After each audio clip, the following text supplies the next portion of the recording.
Today I show you how to customize the home screen of your iPad Pro M5. This is the iPad Pro M5 13-inch and this is the default view. That's how the iPad looks like when it's set up, and it has this really large stacks of widgets, but you can customize them. So you long press on the widget and you can change the actual size of the widget. You have those options, and you can also remove the stack if you wanted to. If you long press on a stack, you can actually edit the widgets within the stack. A stack of widgets is like a deck of playing cards, and inside you have the widgets themselves. And I can remove the widgets by pressing on the minus symbol on the left, top left. You see that minus there. You tap on the minus sign and then confirm that you want to remove it, and the widget is gone.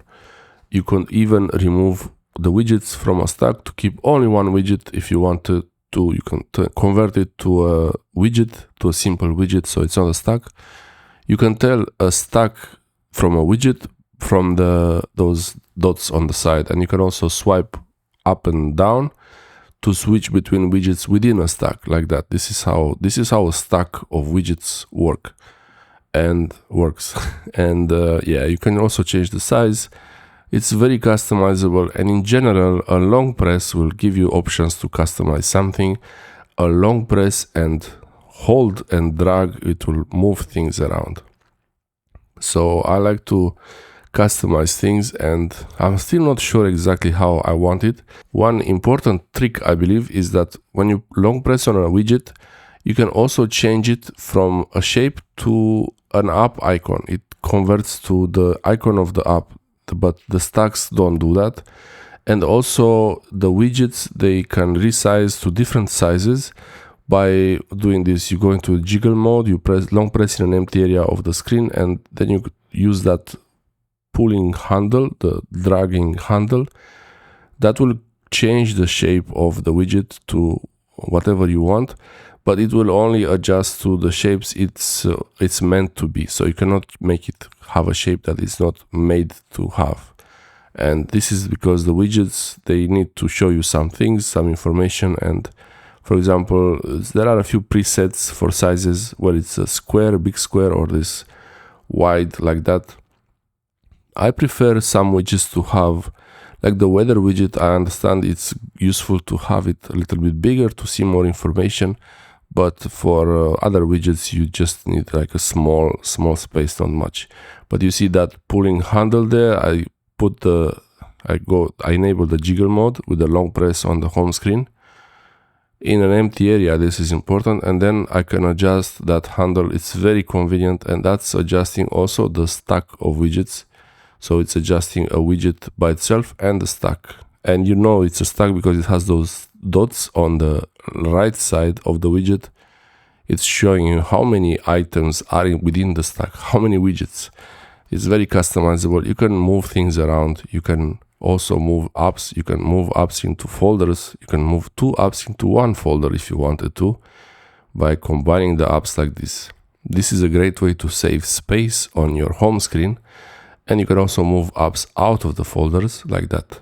If you had an iPad before and you do a restore from iCloud, you will probably not need to do this. But if it's the first iPad you have, then you might have to do this. This works, by the way, exactly the same way in iOS 26 on iPhones. On the iPhone and iPad, now the things are very similar.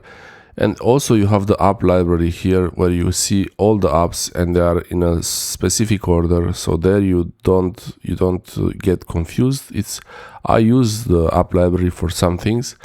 And when you install apps, you have the option to go to the App Store, and here, for example, I have Google Gemini, and you see there is a button next to each app, and when it says get, it means you don't have the app. When it says open, it means you have the app already. And this, you can search for apps that you already had before, but you don't have on your device now. And the ones like that are these with the cloud.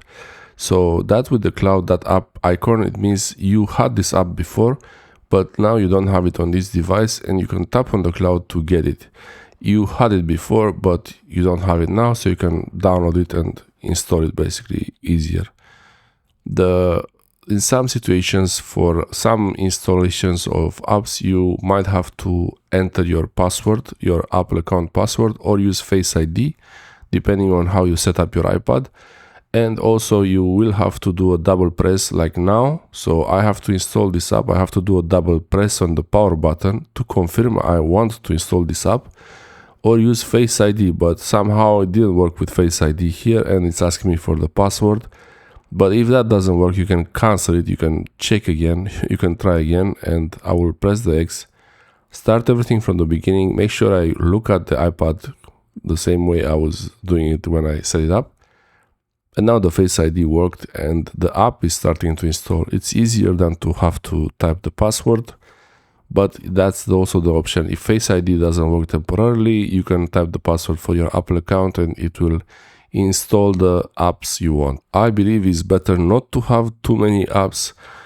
I believe you should install only the apps you really need. And if you're looking for an app that does something like I was doing yesterday, a few days before, you can install a few apps from the App Store and then see which one works better and then uninstall the other apps. And you could uninstall all the apps you installed if they're not good. So I show you now, I combined trying to organize things. This is the reason why it's nice to have these folders. You can organize things and you can also rename these folders. They get an automatic name, but you can actually do a long press again, as usual, the long press, and then you can type anything. I call this folder the test folder. I don't really try to name them too precisely. I don't really care about the names of these folders, but you have the option there. You can do it if you wanted to. And what I do when I look at apps, I remember where they are. So you get used to where some things are. And it's a nice trick to improve your memory and finding things. You can change things around, move folders around, move apps around on the home screen so that you get used to them again in another way. Yeah, so these are the folders. Sometimes it doesn't really work well. You have to press and hold, not move, and then start to move. This the hold and drag option might be not so great. You can also put widgets into today's view here. This is when you swipe to see this menu on the left. You swipe towards the right to see something on the left. This is the today's view. And you can add widgets. You can add widgets there. In the today's view, you have all the options there. And I can also add a widget from the today's view. I can add it, move it to the home screen. This is a little bit not so easy.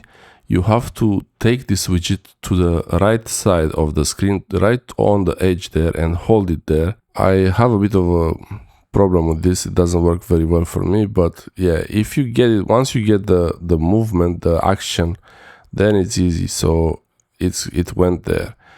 And also the icons, the app icons are rearranged every time you move them around the screen.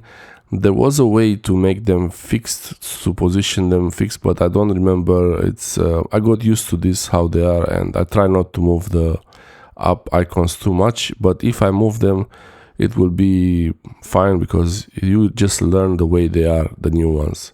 And you see now this widget, the notes widget, takes a bit of time. It looks to me like you have to drag the widget to the upper part of the iPad in the center there or higher. So that's how it's gonna go to the home screen. And now it worked, and I keep pressing it. If I let go, it will jump where it is or even go back, not do anything. And now I can resize it, but I don't know what happened there. That was interesting. I'm thinking there are still some bugs with iPadOS 26.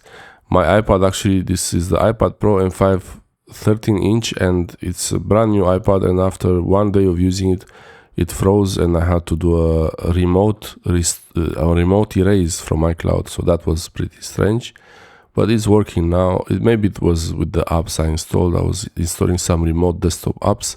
I made a video about that. And here I'm trying to arrange these, like to have like 3 widgets on the top of the iPad. These widgets, they consume a lot of space on the home screen, so you have to really need to have those. You have to really need to have those widgets there that big. But I like this more where they are a bit smaller. You get more space on the iPad, but also for the iPad, it's a really convenient way to have the taskbar or use the taskbar. And here in the today's view, you can customize the widget, and you can also add another widget. So you can change existing widgets and customize the whole order. Everything can be changed here the same way as you can do it on the home screen. The clock there, I can turn it into a widget just like that. So you long press on the up icon, then convert it to a widget. The previous clock was nicer, where you had the old style clock with to read it, it's a bit harder. I mean, now usually the digital clock is much easier to read, but if you want to change it like that, to put it back, you have to add it as another widget. I didn't see the option to customize this widget to turn it into the analog clock, the old style clock with the hour indicator and minutes indicator. So yeah, these things can be customized. The up icons can be turned into widgets. The widgets can be turned into up icons. And even you can organize the widgets into stacks of widgets. This is really, it's very convenient. And some widgets can take any shape, you see from here which options are grayed out or which ones are enabled. I hope this helps you customize the home screen on your iPad Pro M5 and enjoy your iPad if you got it, or if you use an existing iPad, enjoy iPadOS 26. Thanks for watching.